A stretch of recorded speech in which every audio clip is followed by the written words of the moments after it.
Bhagavate Vasudevaya. Om Namo Bhagavate Vasudevaya. Om Namo Bhagavate Vasudevaya. Srimad Bhagavatam, Canto 6, Chapter 18, Text 55. O King Parikshit, Diti, the wife of Kaśyapa, agreed to undergo a purificatory process known as puṁsavana. Yes, she said, I shall do everything according to your instructions.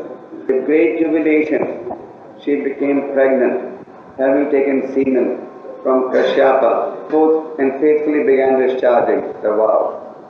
Text 36. O King, who were respectful to everyone, Indra understood Diti's purpose, and thus he contrived to fulfill his own interest. Following the logic that self-preservation is the first law of nature, he wanted to break Diti's promise. Then he engaged himself in the service of Diti, who was residing in an ashram. Indra served his aunt by bringing flowers, fruits, roots and wood for yagyas from the forest. He also brought kusa grass, leaves, sprouts, earth and water exactly at the proper time. Text 58. O King Parikshit, as the hunter of a deer becomes like a deer by covering his body with deer skin and serving the deer, so Indra, all that heart, the enemy of the sons of Diti, became outwardly friendly and served Diti in a faithful way. Indra's purpose was to teach Diti as soon as he could find some fault in the way she discharged the vows of the ritualistic ceremony. However, he wanted to be undetected, and therefore he served her very carefully. Text 59. O Master of the entire world, when Indra could find no faults, he thought, how will they be good fortune for me? Thus he was full of deep anxiety. Text 60. Having grown weak and thin because of strictly following the principles of the vow, Diti once unfortunately neglected to wash her mouth, hands and feet after eating and went to sleep during the evening twilight. Text 61, which is a verse on the board. Ladvātānandaram śakra Nidda parta cetasa Niti pravishta udāram Yogesho yogamayaya. Translation. Finding this false Indra, who has all the mystic powers, the yoga siddhis such as anima and lagima, entered Diti's womb while she was unconscious, being fast asleep. Purport by His Divine Grace A.C. Bhaktivedanta Swami Prabhupada. A perfectly successful yogi is an expert in 8 kinds of perfection. By one of them called anima siddhi, he becomes smaller than an atom, and in that state he can enter anywhere. With his yogic power, Indra entered the womb of Diti while she was pregnant. Om Jnana Timirandasya Jnananjana Shalakya Chakshur Militam Yena Tasmai Shri Gurave Namaha. Shri Chaitanya Manavestam Saptam Yena Bhutale Swayam Rupa Gadamayam Dadati Swapadantikam Vandeham Shri Guru Shri Utapadakamalam Shri Gurun Vaishnavanascha Shri Rupam Sagadatam Sahagana Raghunathan Vitam Tam Sajivam Sadvetam Savadhutam Parijana Saitam Krishna Chaitanya Devam Shri Radha Krishna Padan Sahagana Lalita Shri Vishakha He Krishna Karuna Sindhu Dina Bandhu Jagatpate Gopesa Gopika Kandanada Kandanam Bhakta Kanchana Dora Gita Ishavana Sutadevi Pranamami Jai Shri Krishna Chaitanya Hare Krishna Hare Krishna Krishna Krishna Hare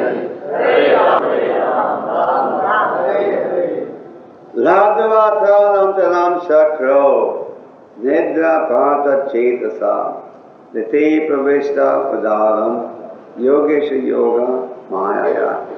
So we have heard in the verses that we read that Kaśyapa had instructed his wife in certain ritualistic ceremonies which were called puṁsavana, and his wife was specifically warned that if there was any let-up or any deviation in the execution of the puṁsavana ceremony, then her desire to have a son who would be an enemy of Indra would not be realized. Rather, the opposite would take place. That the son, instead of being an enemy, would actually end up to be a friend of Indra. So, Deity, she was so determined to take revenge on Indra. She was so angry at Indra. Kaśyapa was more interested in converting his wife to become an advanced Vaishnava. So therefore, he gave her these very valuable instructions that we have discussed in our earlier talks on this chapter. Now, Kaśyapa, she was determined to follow the vows very strictly, but as we've heard from text 60 of this chapter, that unfortunately, once after eating, she forgot to wash her hands, her mouth, etc., and she went to sleep. Actually, Deity had become very, very skinny. She was fasting. She had become very, very skinny. But even though she was eating very little, the Vedic process is that after eating, you must wash your hands, mouth and feet. Today the society is so degraded.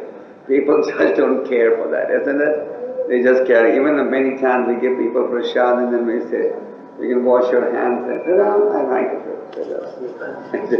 They just wipe their hands. You know. And they don't. Actually, the Vedic process is when you eat, you must clean your hands, clean your feet. You must also clean your mouth, of course. And you must also clean the place where you eat. Even the place where you eat should be eaten. Even in our ashrams, unfortunately, we devotees don't follow the proper standard. You eat prasadam, you may drop prasadam off your plate, and you just left your plate whatever, but you don't bother to clean it. Actually, we must clean ourselves, the place where you eat. Not only should you wash your hands, but you should also clean that whole place. But today, cleanliness, which is one of the salient principles of religion, is totally neglected. In many parts of the world, people don't even bathe for days and days. You know that? Like you've heard of France, so everybody is very much inspired by the French fashions, and the perfume industry has its headquarters in France. The best perfumes of the world come from France. Now, in France, people are the most dirty. An average Frenchman takes a bath once in 4 days, or once in 3 days. Really. When I was a student in France, I was shocked to learn. Most houses don't even have a shower. If you want to have a shower, you have to go to a public shower, because they built all the old houses in such a way there's no facility for a shower. So, people don't even have bath over there. They have their bath once in 3 days, 4 days. Some have their bath once a week. In a big country like France, they may have 4 cars, but they have a bath as a luxury. So, because they have to go and pay money to have a bath, so they go and have their bath once a week. So that's why the perfumes were invented in France. The perfume industry was invented in France because people were so dirty that they would smell a lot. You know, they would not have their bath, they would go to the toilet, pass stool, not have a bath. So they would be so filthy. So everybody would be standing next to each other and you stink so badly. So it was a big problem for everyone what to do. So then they came up with these perfumes. That's why they have these famous perfumes, Chanel No. 5 and all these France is the headquarters, because all these perfume industry, they all developed in France because people were so dirty that they would not even have their bath. So there was a survey done a few years ago, and it showed an average Frenchman has a bath every 4 days. So, but the Vedic process is, every time you eat, you should clean your mouth, clean your hands, and clean your legs. And so even in India now you see, people eat and they don't even bother to clean. Forget cleaning your feet. When you clean your feet after eating, people think you're crazy. I've seen that.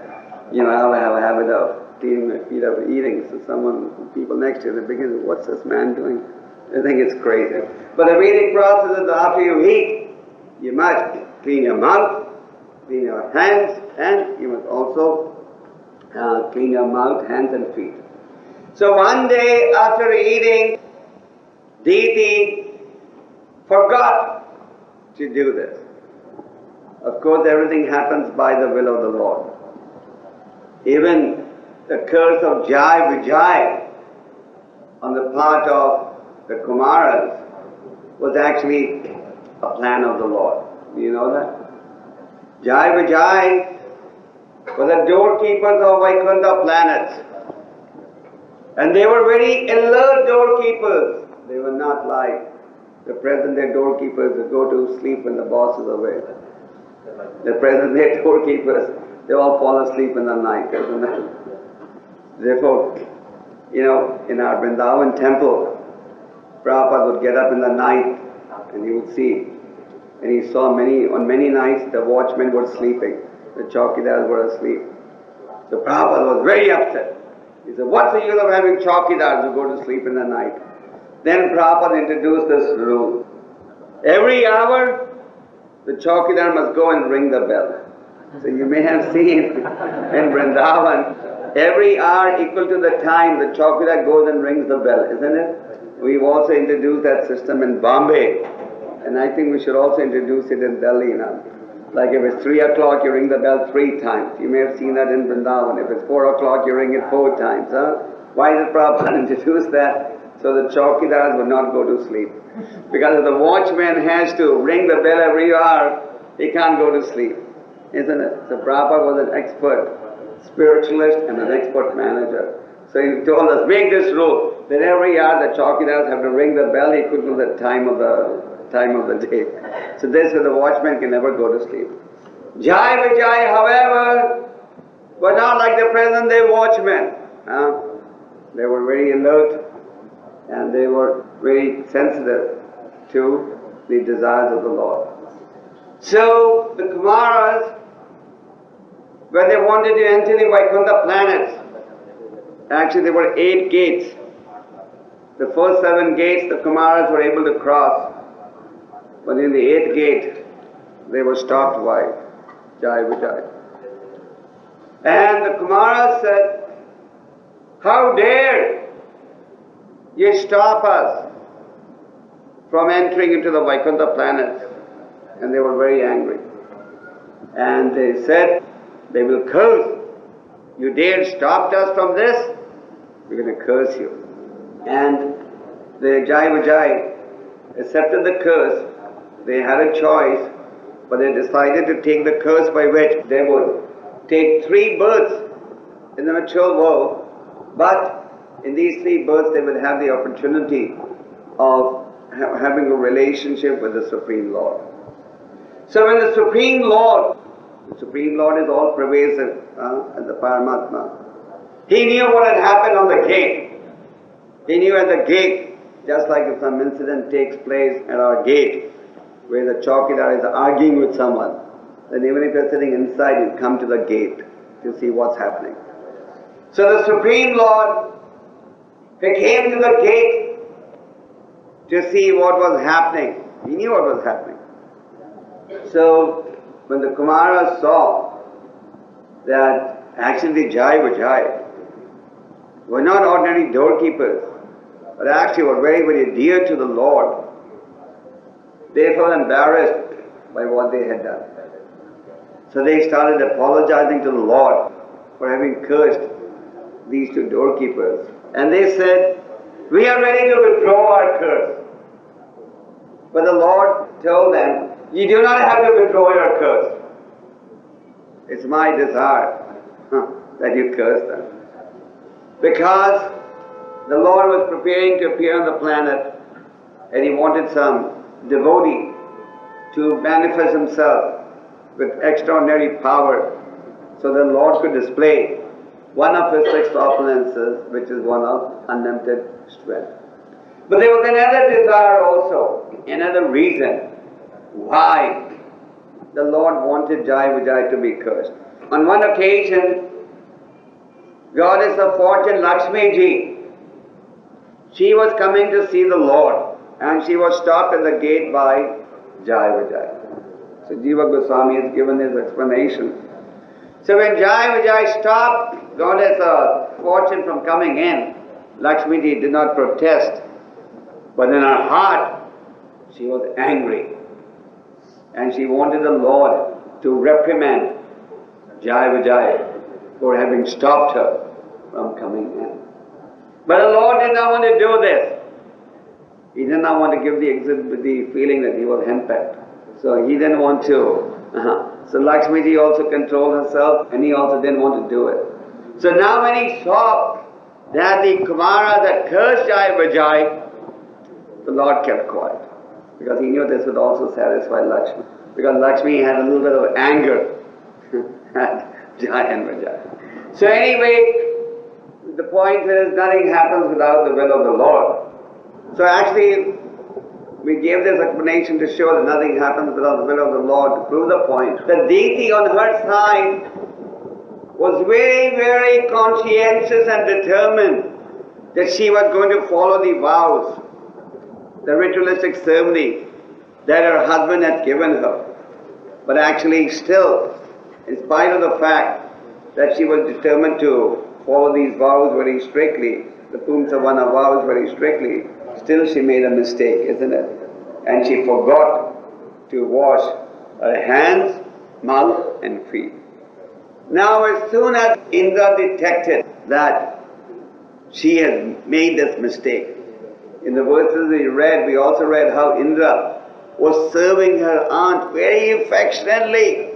He was doing this service so affectionately because he was very carefully observing, is she going to make any mistake?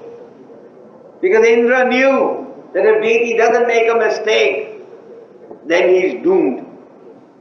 That is why Indra has said in the earlier verse that it is unfortunate that deity is being so strict in following her vows.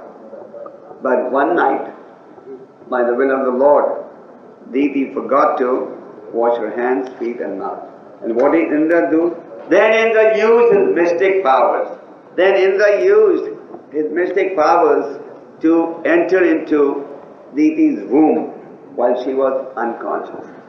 So in the purport, Prabhupada talks about a successful yogi who is equipped with how many types of mystic perfection? Who is equipped with 8 types of mystic perfection. A devotee, however, is not interested in equipping himself with either of these 8 types of mystic perfection. Now, in the Nectar of Devotion, Prabhupada discusses these 8 types of mystic perfections. But a devotee is not interested in these mystic perfections. In the Chaitanya Charitamrita it said, Krishna bhakta niskama atayeva shanta bhukti mukti siddhi kami sakali ashanta. So the explanation of this verse is that the devotees of Krishna, because they are niskama. Niskama means one is unmotivated. After all, what is the Bhagavatam teaching us? The Bhagavatam is teaching us unmotivated devotional service. That is why in the Bhagavatam it is said, Sarve puṁsam paro dharmo yato bhakti adhokshaje ahitukya pratiyadaya yatna suprasidati. That one must learn to render unmotivated devotional service which should also be uninterrupted. Unmotivated means you want to serve the Lord without expecting anything in return, and which should also be uninterrupted. Uninterrupted means without any interruption. Therefore, even in the Bhagavad Gita, Krishna says, Satatam Kasayantamam, always chant my glory. He doesn't say chant my glory only for a limited period of time.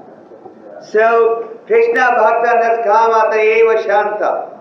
Shanta means peaceful. So those who approach the process of bhakti without any motivation, they will always be peaceful. And on the other hand, Bhukti, Mukti, Siddhi, Kami, Sakali. Sakali means all. Ashanta means the opposite of Shanta, unpeaceful. Bhukti, Mukti, Bhukti, those who want to execute fruitive activities. Those who want Mukti, live impersonless. Siddhi, Siddhi means those who want the 8 types of mystic perfections. Prabhupada talks about the fact that at one time there was a German scientist who was also a devotee. He was visiting India, which took place at the time Bhakti Siddhanta Ji was on the planet. And this German scientist, he traveled all over India. He went to all the different temples, met all the different categories of yogis, etc. And he came to the conclusion that many of these mystic perfections have already been perfected by the material scientist. So there are 8 categories or 8 types of mystic perfections. One of them is called, what Prabhupada talks about in the purport, Anima Siddhi. What is Anima Siddhi? Anima Siddhi is that Siddhi by which you can become so small that you can even enter into a stone or a hill. So small you can become. You can enter inside a stone, or you can even enter into a hill.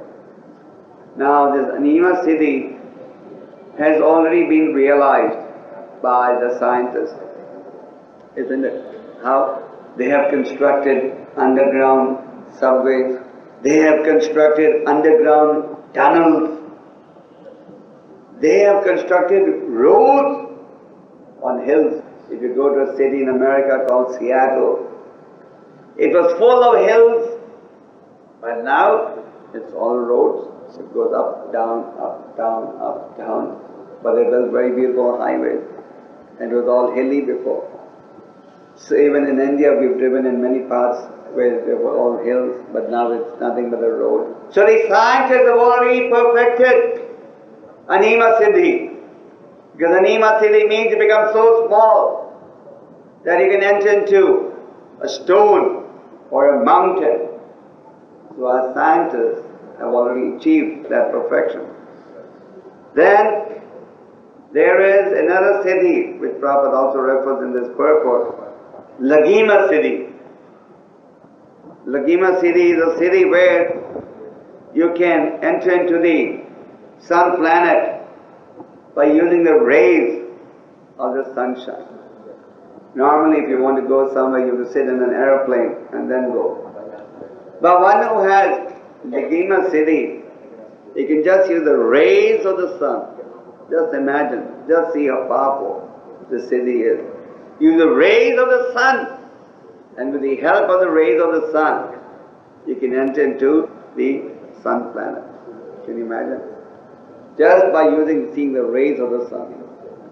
Then there is Prapti Siddhi. That's also a very important Siddhi, Prapti Siddhi.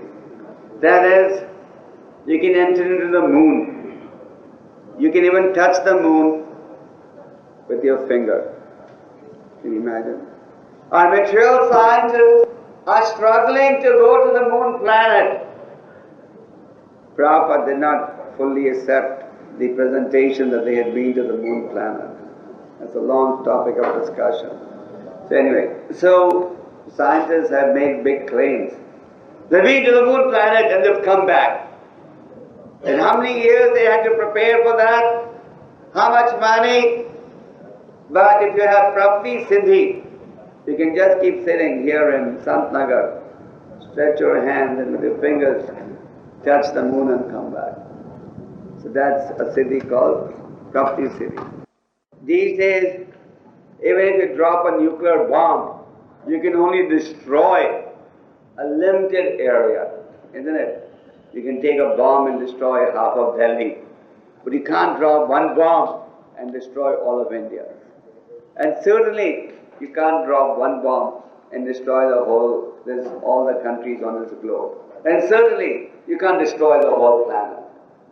But if you have a Sita Siddhi, then with that Siddhi, you can destroy a whole planet and you can create another planet. The natural scientists, they have perfected the art of destruction, but they haven't perfected the art of creation. Do you realize that? They have the technology how you can kill a child in the womb. Yesterday we were talking to a doctor, Krishna Priya's friend. So we were discussing how in the 7th week of a woman's pregnancy, the doctors can use ultrasound and identify the sex of the child. And if you don't like that, no problem. The doctors will take care of it for a fee. So they'll destroy. So we have perfected the art of destroying.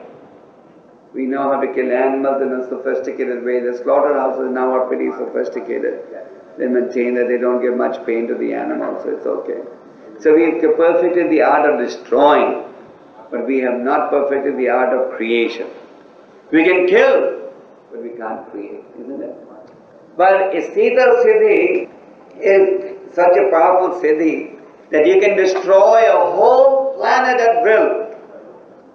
Not only can you destroy a whole planet, you can also actually create a whole planet. No scientist has even boasted that actually he has created a planet, isn't it? They may say they've gone to the moon planet and they've had to rush back. They couldn't stay there beyond a few days. But if you have a Sita Siddhi, you can create and also you can destroy. Then there's another Siddhi called the Vashita Siddhi. That this Vashita Siddhi is being possessed by many Bhogi Yogis also. What is this Vashita Siddhi?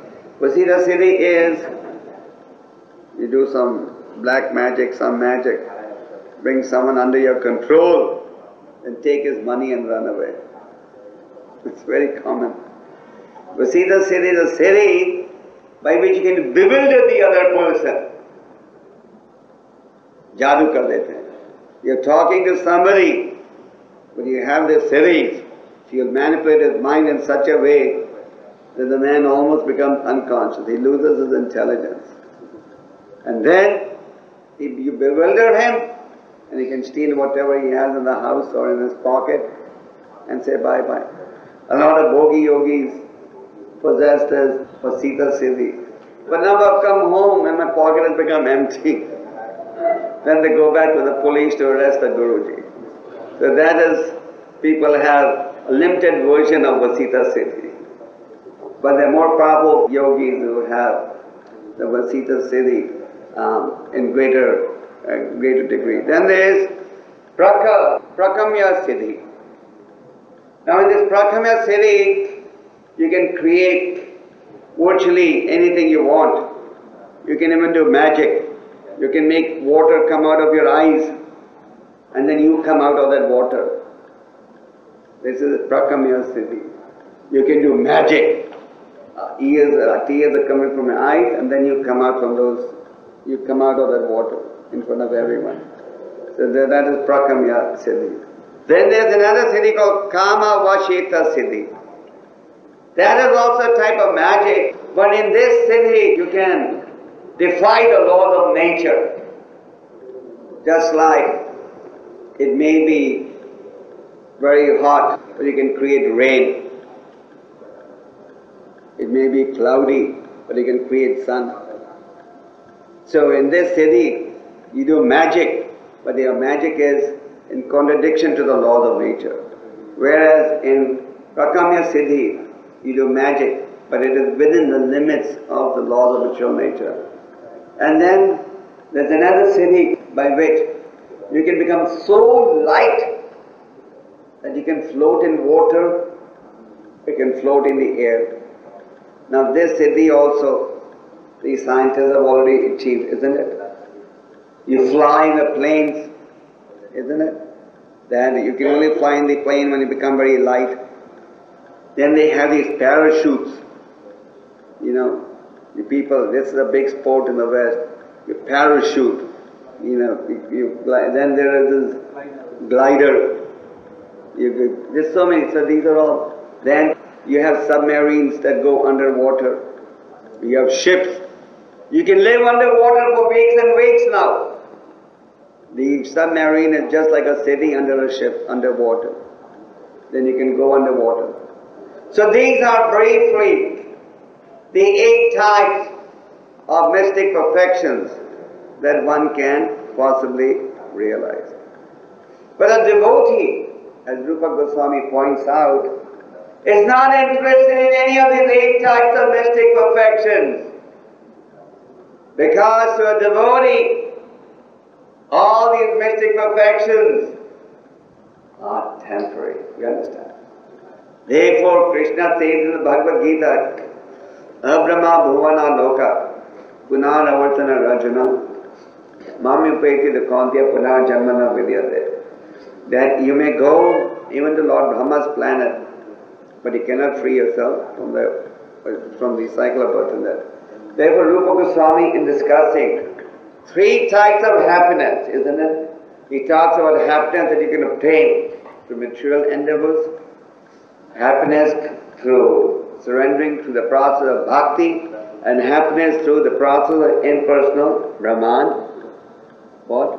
Brahman realization.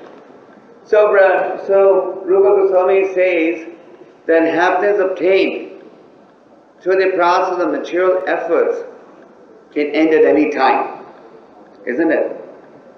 Any time you may be Mr. Millionaire, just like there was this Sanjay Gandhi in India, huh?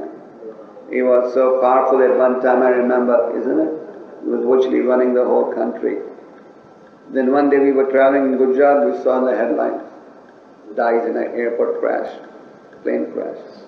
So that is material life. You may be very powerful, may be very rich, President Kennedy, but in 1 minute, at any time, the show can collapse, no guarantee.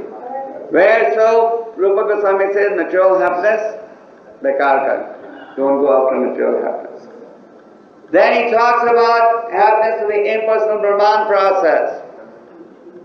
That is not satisfying either.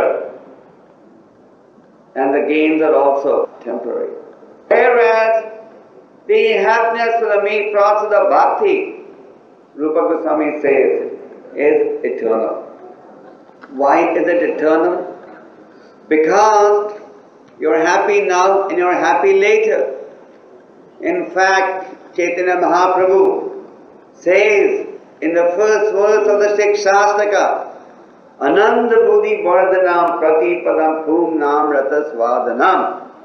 He says very clearly that the nature of spiritual happiness is that it is always increasing. The water of a normal ocean is salty, isn't it? Go to any ocean in the world, the water is namkeen, salty. But the water of the spiritual ocean is it salty?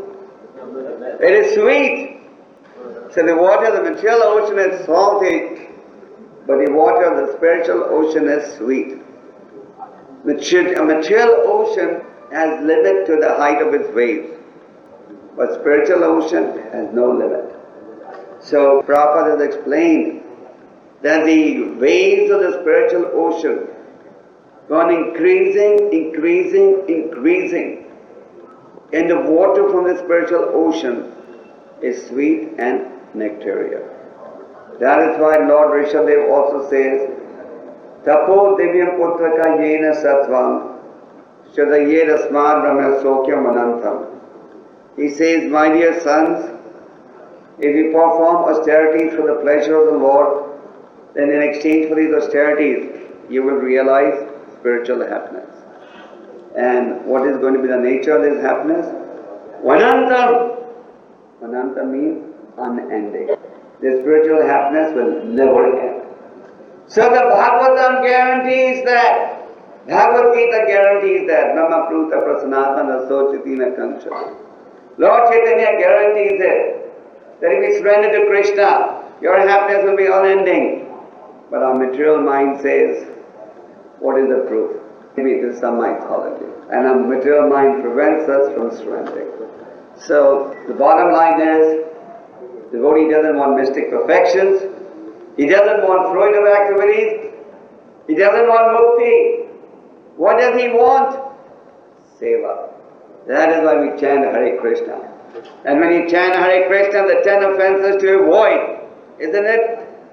What is the 8th offense? What is it? What is the 8th offense? Yes, we don't chant the Hare Krishna mantra thinking it's karma kanda. We chant Hare Krishna mantra with the mentality that we are begging the Lord for what? For pure bhakti. Please give me bhakti, please give me bhakti, please give me bhakti. So, to summarize, Deity was determined to follow the vows of ritualistic ceremony as it was explained by her husband Kaśyapa Muni. But she made one lapse. She forgot to clean her hands she forgot to clean her hands, legs and mouth. So we had explained earlier in the lecture how one should practice cleanliness. And Indra, taking advantage of this, entered into her womb. And Indra was able to enter into her womb. Why? Because he was in possession of the Anima Siddhi. And the Anima Siddhi is one of the 8 types of mystic perfection which Rupa Goswami has explained is not something that a devotee should hanker for. Otherwise, instead of going on and preaching, we could just work for these siddhis, isn't it? Prabhupada, instead of struggling for 25 years to establish ISKCON, he could have just used his siddhis to establish ISKCON. But the devotee doesn't want to use the siddhis, but rather he wants to struggle for Krishna. Once, when Prabhupada was coming down the lift of a big building we had in New York at one time, so the devotees were telling Prabhupada, you please go and take rest, you're not feeling well, because Prabhupada's health was not so good at that time. So Prabhupada looked at them and said, please don't take away my privilege to struggle for Krishna. So to struggle for Krishna actually is a privilege. Obviously when you're doing some seva for Krishna, you have to struggle. But the devotee doesn't want to take an easy shortcut. He's willing to struggle for Krishna because struggling for Krishna is healthy, whereas material struggle results in ulcers, whereas spiritual struggle results in determination and spiritual bliss, which you can only realize by executing devotional service. Hare Krishna.